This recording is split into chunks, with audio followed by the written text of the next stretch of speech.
السحر ولا شيء، كل شيء بيعمله عم يقبض منك هالمصاري ليروح يصرفهم بطريقه ما بدي خبرك كيف. وليه؟ ايه وقتها انت ما بيخطر ببالك الا انك تخلصي او تخلصي حالك منه وتطلقيه.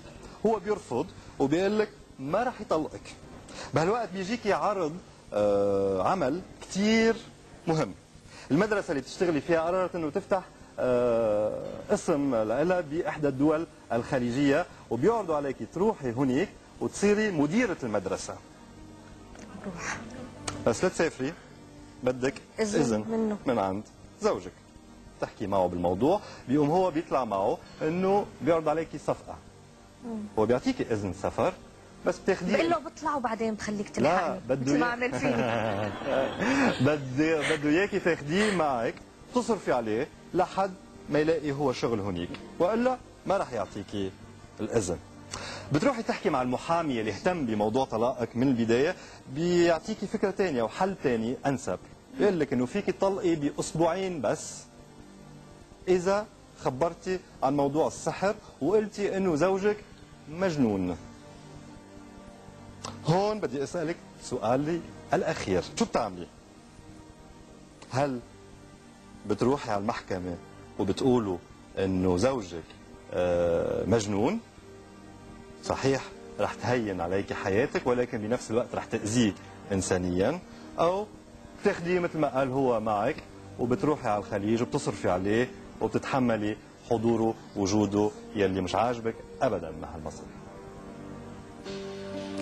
لا اكيد ما بعملها، يعني ما مستحيل اني انزل على محكمه واقول انه هو سحر ومجنون وما مجنون.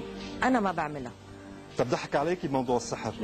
لو ضحك علي ما باخده معي، بضحك عليه انا كمان.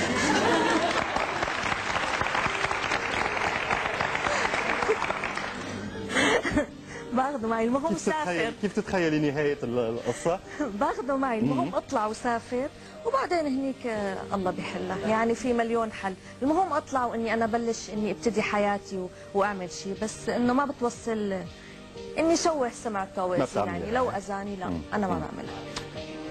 ايه بعدين بتركه طبعا، او بجوز يتصلح ويصير الله اعلم، ممكن يعني. بدي اشكر حضورك معنا ست مها المصري، عشتي معنا هالقصه بكثير من النعومه وكثير من العمق، وفتي بالقصه الى نهايتها. شكرا لك، استفدنا كمان بوجودك معنا اليوم. شكرا كثير على الفيوتشر، شكرا على استضافتهم الي، وعن جد انا كثير كثير سعيده. شكرا لك. بدنا نشكر كمان بنتك ديما. انا بتشكرها لدمدوم كثير لانه تركت جوزها، تركت تيم، فنان تيم حسن تبعنا، تركته كرمالي واجت معي، وبتشكر نجوى كثير. شكرا ديما، وشكرا ست نجوى الكردي، شرفتونا بوجودكم معنا اليوم. شكرا كمان مره مها المصري. تسلم لي، شكرا.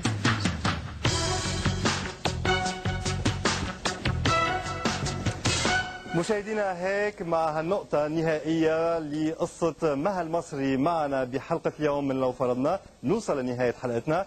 ملتقانا يتجدد الأسبوع القادم بحلقة جديدة مع ضيف جديد وقصة جديدة، فخليكم دائما متابعيني لو فرضنا على شاشة المستقبل، وإلى اللقاء.